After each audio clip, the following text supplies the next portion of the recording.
Coucou. Aujourd'hui est un jour très spécial et c'est pour ça que je me casse le cul à tenir mon smartphone du bout de mon bras. Genre mon bras fait waouh comme ça, waouh c'est si loin. Parce que voilà, ça fait genre caméra épaule, truc embarqué, ça fait un peu vlog, wouhou, je suis toute excitée. Car aujourd'hui je n'ai littéralement rien de prévu.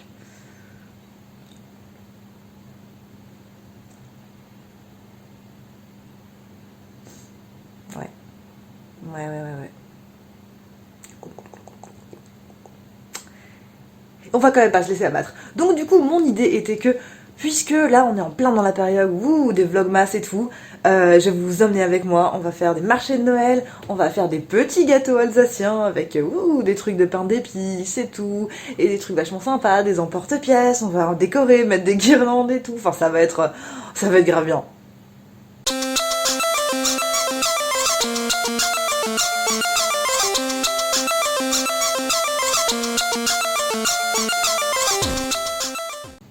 J'ai menti.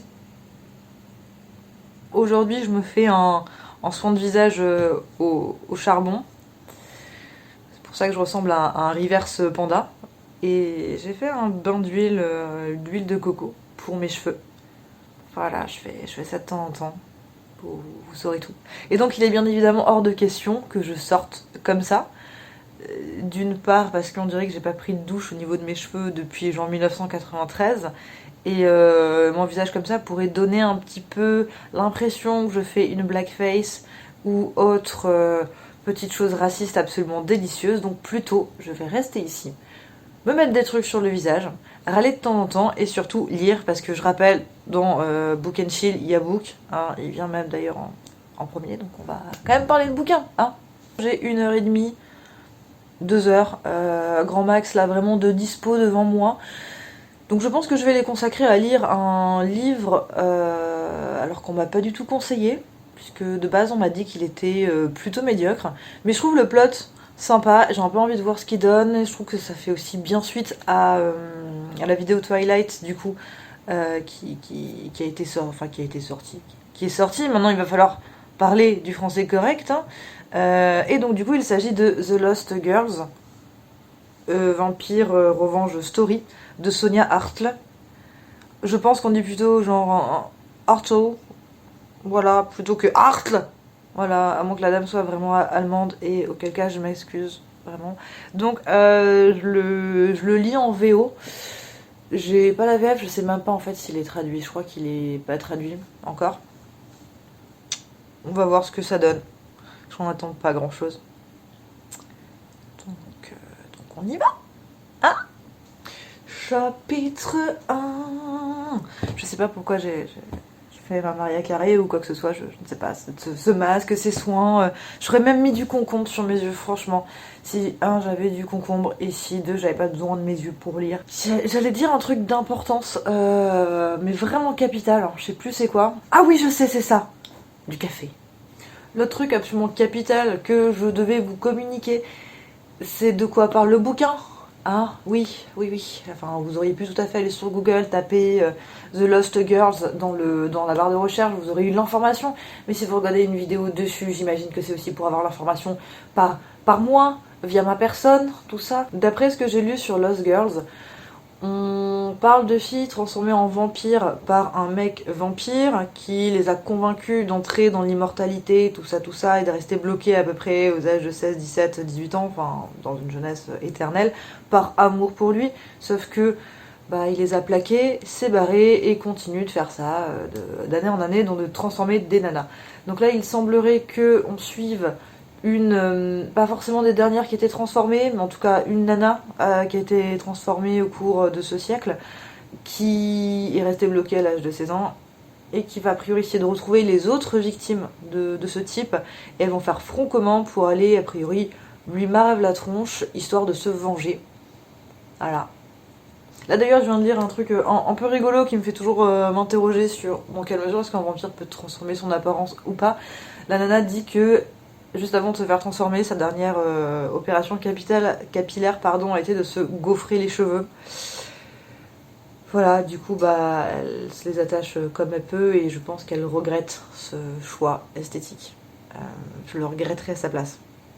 Et je dis ça en vivant avec un paquet de nœuds bouclés sur la tête, donc je compatis à 100%.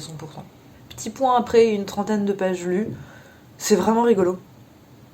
Non, genre, c'est humoristique, en fait. Là, il y a un tout petit peu d'enjeu qui vient d'être mis, c'est pour ça que j'allume la caméra maintenant. Alors, je reviens sur mon résumé. L'histoire, c'est pas notre protagoniste, qui s'appelle Holly, qui va chercher les autres nanas que son mec a transformées.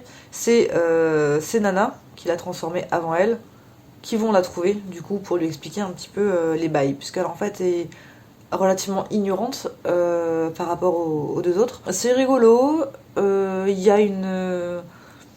Il y a pas mal de petits clins d'œil aux clichés habituels des vampires et des mecs un peu genre ténébreux comme ça, qui ont des énormes crushs sur les nanas, qui lisent des classiques de la poésie anglophone, genre Brontë, Austen et compagnie. Bref, une petite critique des Manic Dream Pixie Girl. Je sais pas si j'ai bien mis les mots dans le bon ordre, mais je vous renvoie au lien que j'avais mis en barre d'infos parce que c'est un thème dont on a parlé avec un grain de lettres sur la vidéo du tag, des unpopulaires opinions, tout ça. Donc voilà, j'y retourne joyeusement. J'ai peut-être enlevé ça maintenant parce que je crois que c'est sec. Je sais jamais quand c'est sec.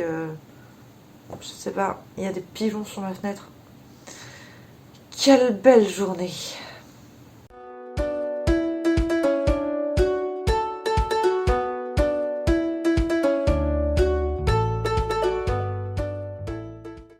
J'ai enlevé le masque de la honte pour le remplacer par un autre qui est hydratant et qui pègue. Et lors de l'application, on a un peu l'impression de se barbouiller le visage de foutre. Je suis pas sûre que j'ai vraiment le droit de dire ça en vidéo. Tant pis, c'est dit, voilà.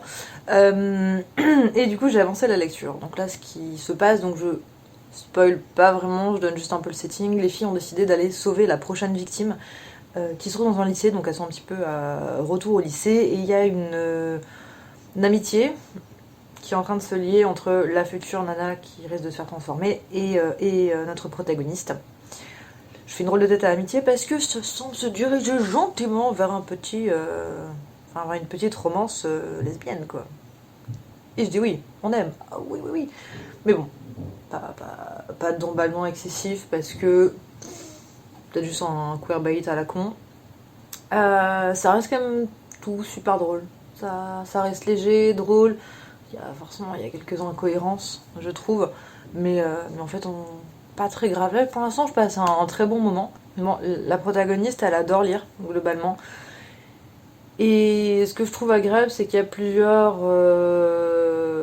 occurrences sur le fait que finalement elle lise pas vraiment de la grande littérature non plus en fait, et qu'elle lit des livres un peu de la romance, de la littérature de gare, ce genre de choses. Et je trouve ça assez agréable qu'on sorte un petit peu aussi de l'idée de la nana mystérieuse, poétique, tout ça, qui lit des classiques. Bon, je trouve ça un peu cool. Il y a de la croustille. Enfin de la croustille. Yes, yes, yes, yes, yes, yes, yes, yes, yes, yes, yes, yes. Pas de spoil. Je me suis délocalisée dans la chambre parce qu'à côté il y a la machine qui tourne. Et en fait c'est pas de bol parce qu'il y a le voisin qui a repris les travaux. Voilà, et on entend vachement bien quand on est dans la chambre. Donc si vous entendez des petits bruits de perceuse ou d'objets contondants heurtant les murs, je suis désolée. Moi aussi ça m'agace. Alors du coup je suis à peu près aux 3/4 du bouquin. Il y a quand même de plus en plus d'incohérences, de trucs qui sont vraiment capillotractés. Mais ça reste quand même toujours très fun, très léger. Les relations entre les personnages pour l'instant est toujours intéressant, mais c'est très téléphoné, on sait à peu près où ça va. Genre les amitiés slash amour slash fidélité en fait pour l'instant sont vraiment très convenues, voire même vont bien trop vite, mais aussi vu la longueur du livre c'est normal.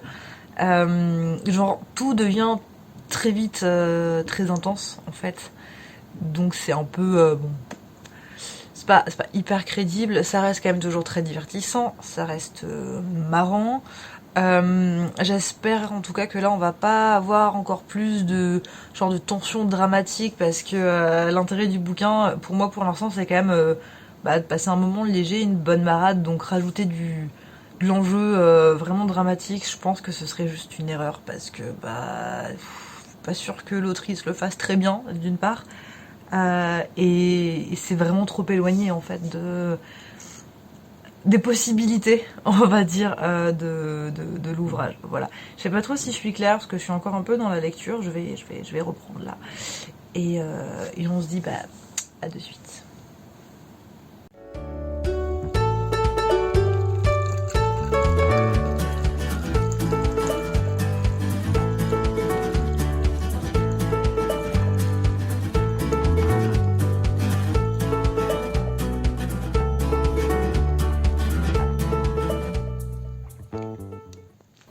Je viens de finir la lecture et pendant que je vous fais un petit bilan, attention il y aura des spoils, je vais plier du linge. Voilà, parce que bon, on a dit qu'on était tout ça dans un vlog, ouais, c'est le vlog pliage de linge, hein, c'est le vlog de la vie quotidienne, hein, et désolé, on fait pas toujours des trucs excitants. Donc par où commencer? Bon, la fin est très prévisible. Moi perso ça m'a pas dérangé parce que je voulais juste un truc léger, et ça me gêne pas en fait de pas spécialement être surprise. Par contre j'aurais bien aimé un petit peu plus de spicy quoi, de trahison, de retournement de situation et ça il y en a pas vraiment. Alors, attention là je spoil. Donc par exemple la meilleure amie, Stacy, qui en veut comme Jaja à notre protagoniste donc Holly de l'avoir transformée pour lui sauver la vie, non, elle a pas fait ça pour rigoler, pendant 34 ans, et genre folle furieuse contre elle, genre vraiment la haine de ouf.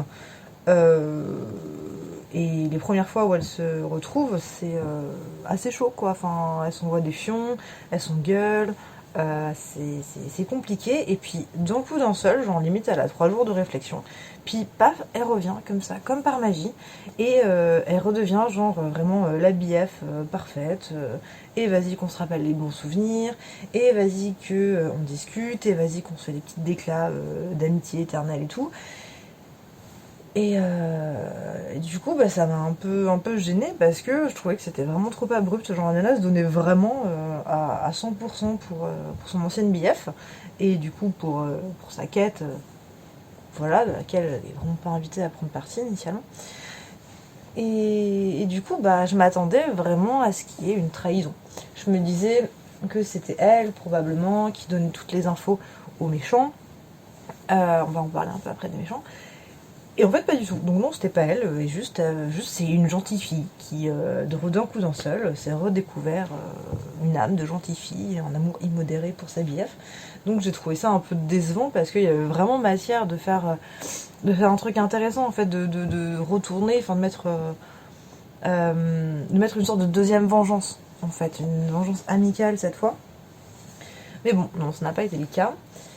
Un mot sur les méchants parce que il y a l'un d'entre eux qui trahit, mais genre c'était un méchant et les gentils pensaient qu'il était plus ou moins de leur côté parce qu'il a des sentiments pour l'une d'entre elles. Et en fait oui, c'est évident que c'est lui qui trahit. Bon voilà, j'étais un peu sur le cul, j'étais en mode mais rien n'a de sens, évidemment qui va trahir, enfin c'était sûr en fait. C'était sûr en fait. Oui d'ailleurs, ce méchant ou les autres, parce qu'en fait il y a 3 antagonistes globalement. Il y a le mec qui a transformé les filles qu'il faut abattre. Ce gars qui trahit, qui est une sorte d'énorme armoire à glace. Et il y a une fille dans le lot qui est une... putain, comment elle s'appelle cette nana dans le film Twilight là,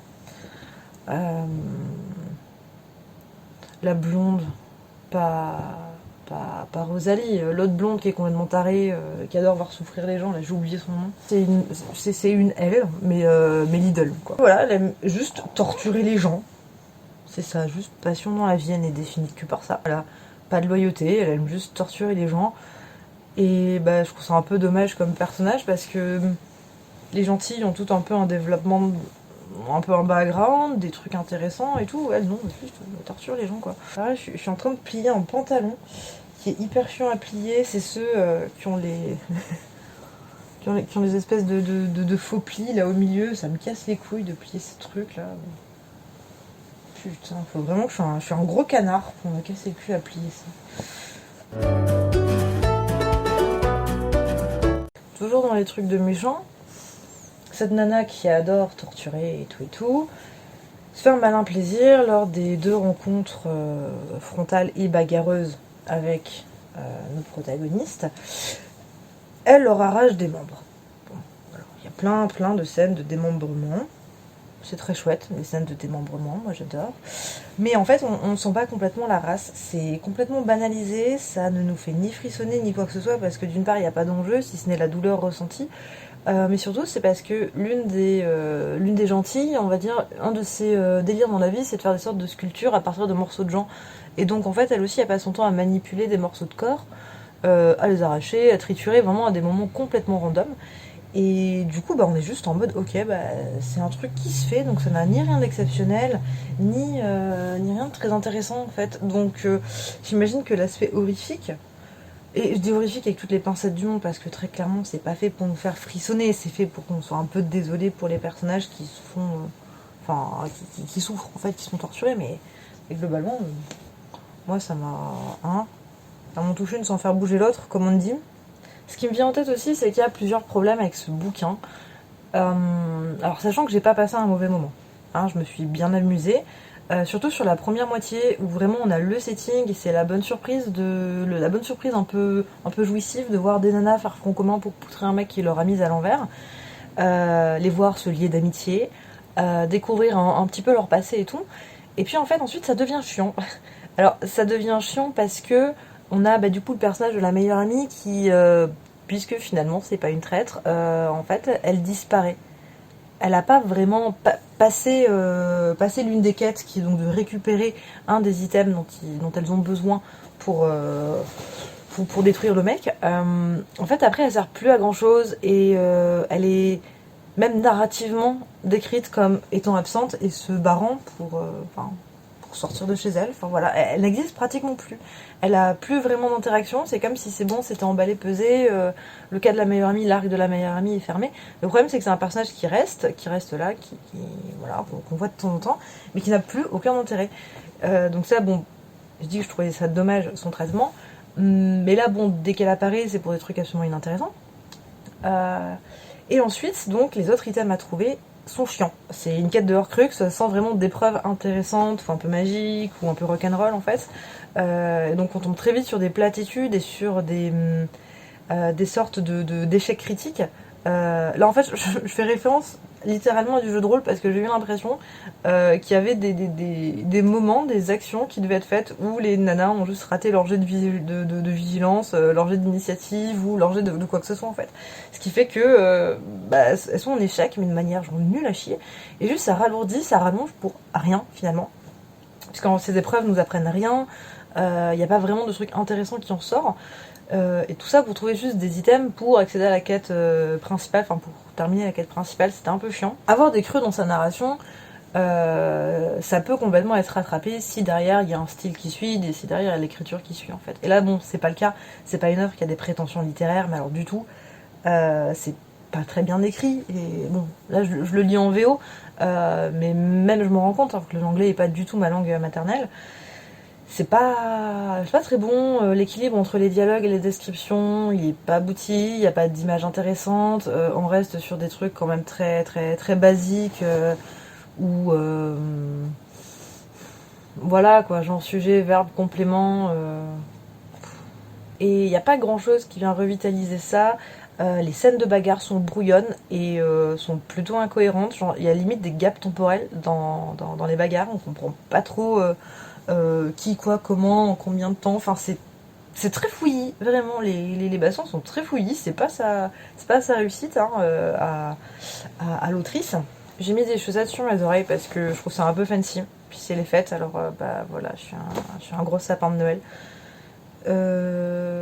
Ouais, donc en fait, j'étais en train de me demander ce que je pouvais ajouter de plus sur ce bouquin. J'ai parlé de la fin, j'ai parlé de l'absence de surprise, j'ai parlé du ventre mou. Mais je pense que là on peut aborder un autre point qui est un peu chafouin, c'est la romance. Et donc en fait cette romance, elle a eu lieu entre la protagoniste et la nana qui doit être sauvée. Le moment où je me suis un peu excitée en mode ouh de la croustille, c'était quand elle concluait. Alors je pense que ça a été vu comme étant comme, enfin, je pense que c'était pensé pour être en slow burn, donc où les deux personnages qui vont tomber amoureux s'éprennent petit à petit, se cherchent un peu, c'est entrecoupé de petites scènes un peu où on se touche, on s'embrasse et tout. Et là en fait j'ai pas trouvé que ça fonctionnait parce que déjà la romance elle pop comme ça, pas du côté de la protagoniste parce qu'elle s'est quand même bien amorcée, elle on pige, mais c'est du côté de l'autre nana en fait, il n'y a pas vraiment de signe précurseur et elle finit presque par la coller dans un placard en lui disant ouais je t'aime, tout ça, le gars je m'en fous. Et j'étais un peu en mode wow, ok, bon, rapide, très bien. Je suis relevé les chaussettes. Je n'ai aucune crédibilité avec ces chaussettes sur les oreilles. J'étais un peu déçue par ça. C'est pas, bon, c'est pas gravissime, c'est un détail. Par contre, un truc qui est pas forcément un détail, c'est que j'aurais aimé vraiment un happy ending vraiment plus fort. Il y en a une des deux qui ne se rappelle plus qu'elle a été amoureuse. Et donc elles finissent comme ça par partir, c'est fantastique et tout, elles partent ensemble. Mais voilà, et ça promet qu'il va y avoir encore une reconstruction de cet amour, que tout n'est pas perdu.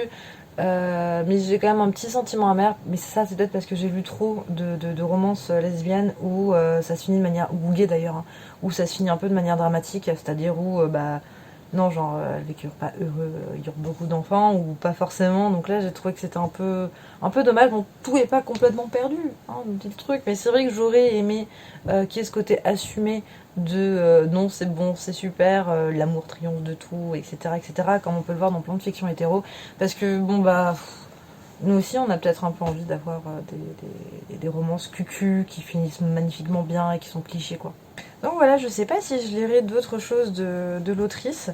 D'ailleurs que je connaissais pas, c'est le premier bouquin que je lis d'elle et comme vous avez pu le constater, j'étais pas au courant de grand chose en ouvrant ce bouquin, à part que c'était une histoire avec des filles qui allaient s'unir pour taper un mec, et c'est tout ce que je savais. Euh, et je sais pas, je me dis, voilà, si jamais vous avez eu d'autres trucs d'elle, dites-moi si ça vaut le coup.